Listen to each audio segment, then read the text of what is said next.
Jambo na habari za jioni wapendwa wasikilizaji na watazamaji wa Kivu News Info popote pale mlipo, ikiwa ni ndani ya nje ya Jamhuri ya Kidemokrasia ya Kongo. Ni wakati wa kuletea habari kuu zilizojiri siku ya leo, kuanzia masuala ya usalama, siasa, jamii na matukio mengine endelea ndani na nje ya eneo letu. Na katika taarifa yetu ya jioni ya leo tutakuletea habari muhimu kuhusu usalama mashariki mwa Jamhuri ya Kidemokrasia ya Kongo, maendeleo ya mapambano pamoja na habari mbalimbali zinazogusa maisha ya wananchi wetu. Mimi ni Telosha Longo na ni Kivu News Info, kwa siku tunaendelea kuletea matangazo yetu tukiwa mashariki mwa Jamhuri ya Kidemokrasia ya Kongo. Na basi kama leo ndio ilikuwa mara kwanza unakutana nasi kupitia mtandao wa YouTube, basi kabla ya chochote kile ningekuomba na kusiku fact kimoja kabla. Hakikisha umesubscribe, kulike, comment na kushare, na kwa lugha nyingine nasema kujabone vile vile na kupartager kuendelea kusambaza habari kwa walio wengi zaidi. Na basi kama tayari tutakuwa tumeshafanya hivyo, acha tuendelee kusema asante sana kwa kuchagua Kivu News Info kama kituo chako chema cha matangazo. Basi karibu tukupashe.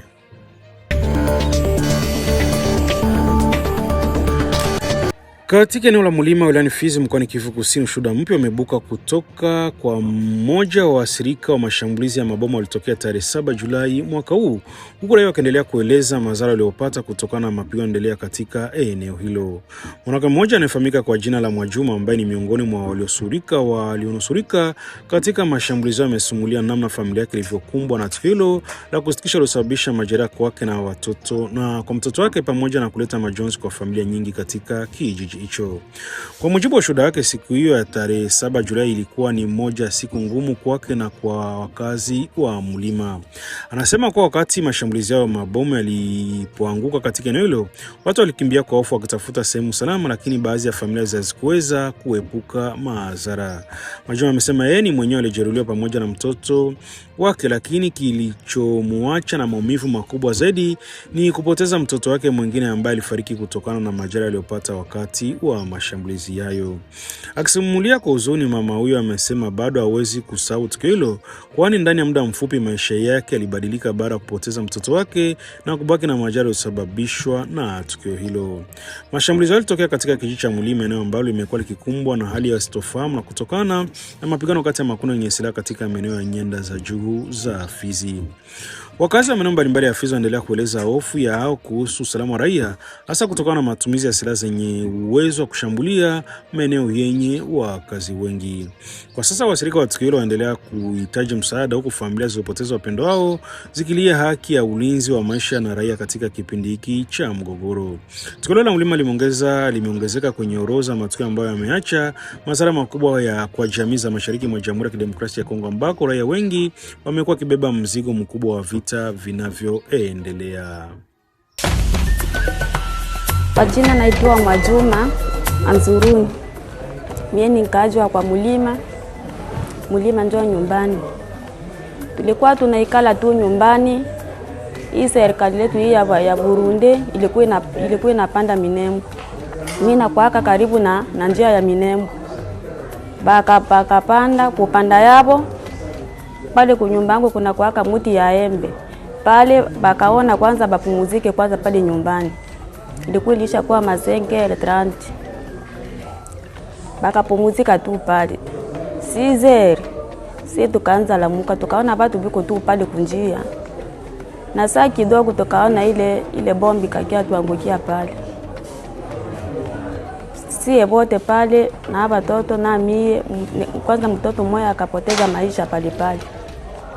Siku yuwaka gise baliniletaka kwanza huko. Mie kama raia, mimi naona hii Kongo yetu haina amani, si tu mwa hii territory yetu ya Fizi. Si tu raia habana amani hapo. Sisi tunakuaka balimai kwenda kumashamba, atuendake tena kwa juu ya tunakosa amani mwa hii territory. Atuendake tulishakaanza ikalia tu hivi tu. Na hii mashida zenyewe zinatufikiria sasa mwa hii maziku. Atuyue gizi tutafanya. Banani balikuleta wakati balikuleta? Benye baliniletaka ni nani ni bandugu tu. Na kwa sasa namna gani banakushughulikia waganga? Banganga walinipogea bie na biko nishurukia na bananilisha mzuri, biko nikuisha mzuri na niko apata dawa mzuri. Na mtoto wako mwenye alidumia kapilikuwa namna gani? Mmoja alipotezaka maisha pale nyumbani. Alikuwa na miaka ngapi? Alikuwa na miaka 9. Na uko na jamaa ya watoto ngapi? Niko na jamaa ya watoto 5. Baba wako anafanya nini? Baba wako alishaka nikimbia nimushi, nilikuwa leo na bamusha alishaka jiendea kwao. Na ni nini unazomba kwa serikali ya Kongo ambao watafuata? Kenye lazima nitaomba kwanza ni kuomba tu amani kwanza. Tuishi kwanza na amani Mkongo. Na sisi territoire yetu ya Fizi ndio yenyewe tukaomba amani sana, tena sana. Au nom, moi, je m'appelle Liévin Bokab Mkamous Kabati. Je suis infirmière ici à l'hôpital, précisément dans les services de chirurgie de plaies balistiques. Territoire des Fizi, monsieur le journaliste. Ouais. Vous êtes avec la maman. Comment vous avez accueilli la maman et comment les circonstances, comment vous avez trouvé la blessure ou arrivé aussi jusqu'à la stabiliser? D'accord. La maman, c'est Mwadjouma Anzuroni. Chez elle, c'est à Mulima. Elle nous est parvenue en date 17 juillet. La maman a été blessée par un jet explosif.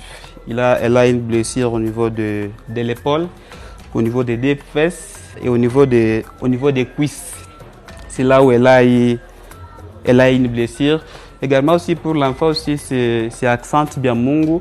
Elle a eu une blessure au niveau des têtes et elle était venue dans un état de l'inconscience.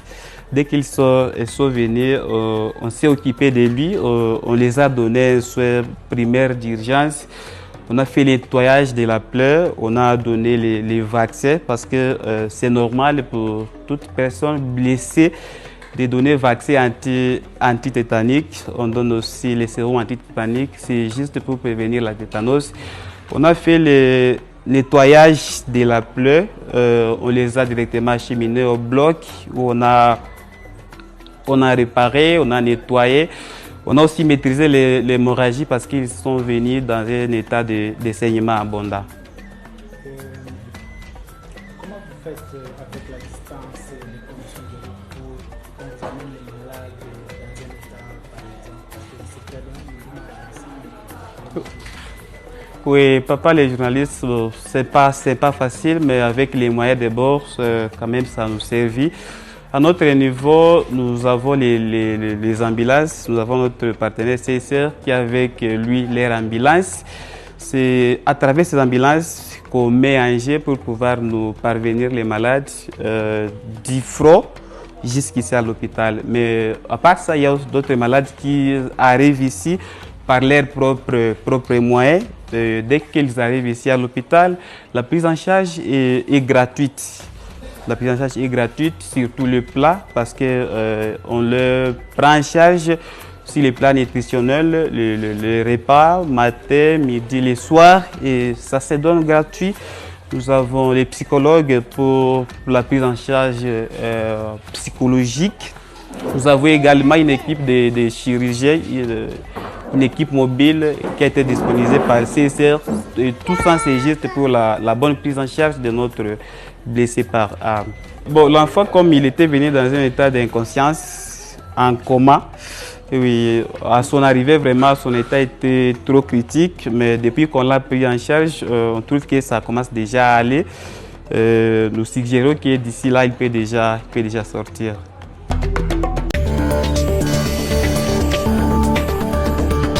Tangu kutangazwa kwa madai ya kuwepo kwa muda wa mwisho uliotolewa na Marekani kwa jeshi la Rwanda kuondoka katika ardhi ya Jamhuri ya Kidemokrasia ya Kongo kabla ya tarehe 15 Julai, hali ya kisiasa na kijeshi mashariki mwa nchi inaendelea kufuatiliwa kwa karibu.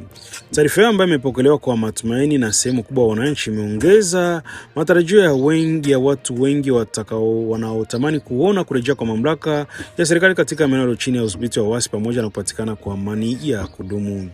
Hata hivyo, katika siku za hivi karibuni kundi la waasi la M23 limeongeza shughuli zake za uhamashaji katika maeneo mbalimbali na udhibiti, ikilenga kuonyesha kuwa bado ipo kwenye maeneo hayo na kuhakikisha wakazi kuwa halitaondoka kirahisi. Inaonekana pia kwa lengo la kupunguza matumaini yaliyokuwa yanaanza kujitokeza miongoni mwa wananchi kuhusu uwezekano wa kurejea kwa utawala wa serikali na kumalizika kwa mzozo huu. Kiongozi wa ujumbe wa mazungumzo ya AFC M23 Benjamin Mbonipa akiwa katika ziara yake mashinani amesema kuwa kundi hilo alitarudia kile kilichotokea mwaka 2003 wakati M23 ilipojiondoa baada ya makubaliano ya wakati huo. Kwa mujibu wa Benjamin Mbonipa, makosa ya mwaka 2013 hayakuji tena. Tuliondoka mwaka 2013 kwa sababu tuliamini tulidanganywa.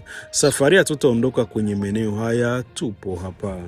Ameongeza kwa vikosi vya FARDC, Wazalendo, Nyatura pamoja na FDLR havirudi tena katika maeneo ambayo kwa sasa yako chini ya udhibiti wa waasi wa M23, akitaja sasa eneo la Kiwanja katika wilaya ya Rutshuru.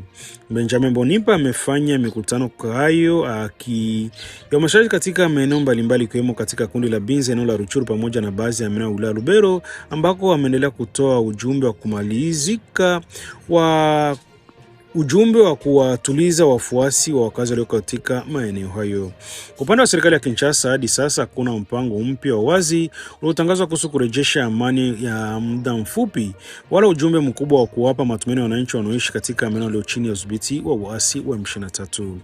Wakazi wa maeneo walioathirika na vita endelea kusubiri hatua za kweli zitakazowezesha kurejesha kwa usalama, kufunguliwa kwa njia ya mawasiliano na kurejea kwa huduma za serikali na kuishi bila hofu ya mapigano. Mgogoro mashariki mwa Jamhuri ya Kidemokrasia ya Kongo unaendelea kuwa changamoto kubwa, huku juhudi za diplomasia zikiendelea kufuatiliwa ili kufikia suluhisho la kudumu la kisiasa na kiusalama. Nawaambia hivi, muisikie tena vizuri. 2013 tulitoka kwani tulisinye, wazungu wakatudanganya, vous pouvez vous retirer, il n'y a pas de problème. Tulijiretire, wakatufikisha mpaka Sabinyo, Chanzu, Sabinyo tukakuwa wakimbizi. Tukakimbilia Uganda na Rwanda. Tukakusudia, tukasema tusinyie akoro. Mwezi wa 12 tulisinya akoro. Tulitoka mwezi wa 11, mwezi wa 12 tulisinya akoro ya 2013 na hatuko Kongo na tuko ukimbizini. Tuliwaza kama miezi 2 miezi 3 tutarudi. Nilifanya miaka 10 mkimbizi. Tuko tunaelewana? Kiwanja oye! Kiwanja oye! Wenye tulikuwa na wazo tutafanya miezi 3, tukisha sinye akor, ilitugeukia miaka 10. Tukaamua sasa turudi. Na turudi kwa nguvu. Atafadhali tukufie kwetu kuliko kukufia fasi ya ukimbizi. Na wao walitoka hapa wanawaambia tuko na kuya. Kusoya Bamai wanawadanganya, Wanyatura wanawadanganya, FDLR zinawadanganya. Tuko na kuya, mtaona. Wale ambao watatumika na M23, mtawaua. Inakuwa miaka 3. Watafanya miaka 13 na wayafika hapa. Umeona? Mjishangilie. Msitogope na mtu asiwababaishe, aseme politike watafanya hivi. Kwenye Watanzania, Warundi, wa mercenaires wale wazungu kutoka Rumani 200 tuliwatosha. Tulipigana na jeshi yote ya dunia. Juu 2013 tulikatala kupigana, wakawaza walikushinda. Safari hii tulisema tutapigana mpaka mpiganaji wa mwisho wetu. Haitawezekana, hawatatoka. Na dunia mzima nawaambia hakuna solution militaire. Jeshi lako wewe Felix haina uwezo ya kupigana na wale watu wa M23. Mzungumuze kusudi yote ishe kwa mazungumuzo. Sasa ni kuambia kama mtulizane. Hapa Kiwanja hamuta tena ona ile FARDC hapa. Hapana. Wanajeshi 18 wa Jamhuri ya Kidemokrasia ya Kongo FARDC wameanza Jumatatu tarehe 12 Julai mwaka huu mjini Beni mkoani Kivu Kaskazini mafunzo maalum ya muda ya siku 45 wanalenga kuimarisha katika mapambano ya maeneo ya misitu pamoja na kuheshimu sheria za kimataifa za kibinadamu wakati wa operesheni za kijeshi. Mafunzo yanaendeshwa kwa ushirikiano wa wafukuzi kutoka Brazil wanaofanya kazi ndani ya ujumbe wa Umoja wa Mataifa nchini Kongo MONUSCO, ambako lengo kuu ni kuongeza uwezo wa kijeshi wa askari la serikali katika kukabiliana na waasi wa ADF waendelea kufanya mashambulizi katika maeneo mbalimbali ya Kivu Kaskazini. Askari wanashiriki mafunzo wanatoka katika ofisi ya 1303 cha FARDC ambacho ni miongoni mwa vikosi vinavyohusika moja kwa moja kwenye maeneo ya mapambano katika sehemu za Kivu Kaskazini na Kusini, hasa kwenye maeneo ya Beni, Butembo na Lubero. Katika kipindi cha mafunzo wanajeshi hao watafundishwa mbinu mbalimbali za kupambana katika mazingira magumu ya misitu, ambako makundi yenye silaha kama ADF yamekuwa kitumia misitu mikubwa ya Beni na Lubero kama maficho, maeneo ya kujipanga na kuandaa mashambulizi dhidi ya raia na vikosi vya usalama. Mpango wa mafunzo unahusisha mazoezi ya vitendo katika maeneo ya mafunzo pamoja na masomo ya nadharia yanayolenga kuwajenga askari uwezo wa kufanya maamuzi sahihi wakati wa operesheni. Baada ya kuongeza uwezo wa kupambana, mafunzo pia yanasisitiza umuhimu wa kulinda maisha ya raia na kuheshimu sheria za vita, hasa wakati wa operesheni zinazofanyika katika maeneo yenye wakazi wengi. Sehemu mbalimbali maalum za MONUSCO pia zinashiriki katika kutoa mafunzo hayo. Ofisi ya pamoja Umoja wa Mataifa ya haki za binadamu inawafundisha wanajeshi kuhusu kanuni za matumizi ya nguvu wakati wa mapambano, namna kuwashughulikia wapiganaji wanaokamatwa alioko nje ya uwezo wa kupigana, pamoja na ulinzi wa watu wanaokimbia makazi yao kutokana na vita. Wanajeshi wanapatiwa mafunzo kuhusu kuzuia ukatili wa kingono unaweza kutokea wakati wa migogoro ya silaha na kuheshimu haki za msingi za binadamu katika maeneo ya operesheni. Kitengo cha ulinzi wa watoto cha MONUSCO pia kinashiriki kutoa elimu kwa askari kuhusu namna ya kuzuia ukwaji mkubwa dhidi ya watoto, hasa wale wanaoweza kuhusishwa na makundi yenye silaha kuasiriwa na mapigano. Kupitia mafunzo, FARDC inalenga kuongeza weledi wa nizamu ya vikosi vyake vinavyopambana dhidi ya vitisho vya usalama katika eneo la Mashariki, michanganyiko na uwezo wa kijeshi katika mazingira ya misitu pamoja na kuheshimu sheria za kibinadamu. Unalenga kujenga vikosi vyenye uwezo mkubwa wa kukabiliana na waasi, huku vikilinda zaidi maisha ya haki za raia wanaendelea kuasiriwa na hali ya ukosefu wa usalama mashariki mwa nchi.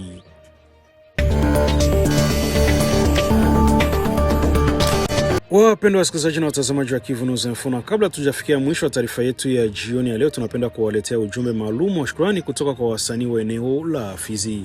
Wasanii waliotoka Baraka na maeneo mbalimbali ya Fizi walipokwenda Uvira kutoa heshima za mwisho kwa msanii Mr. Gave alifariki dunia tarehe 16 Julai. Wametoa shukrani zao za dhati kwa mbunge wa taifa la jimbo la Fizi, Mheshimiwa Theophile Ibwe Basoshi.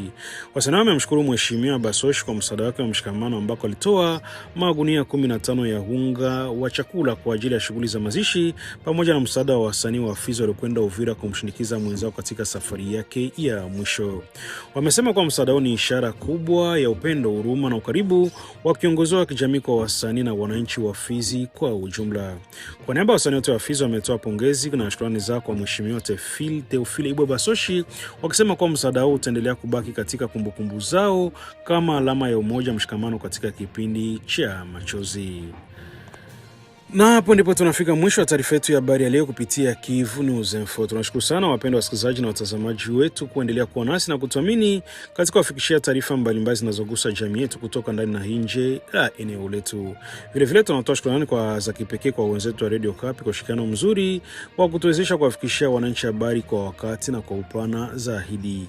Basi endelea kuwa nasi kupitia Kivu News Info kwa taarifa mpya na matukio mbalimbali kila wakati. Mimi ni Teloje Longa na kutakia jioni njema yenye amani na salama, na nikiendelea kuahidi tuone tena kesho asubuhi katika matangazo yetu mengine. Bye bye na chao, endelea kubaki salama na Mwenyezi Mungu aendelee kubariki na ibariki Jamhuri ya Kidemokrasia ya Kongo.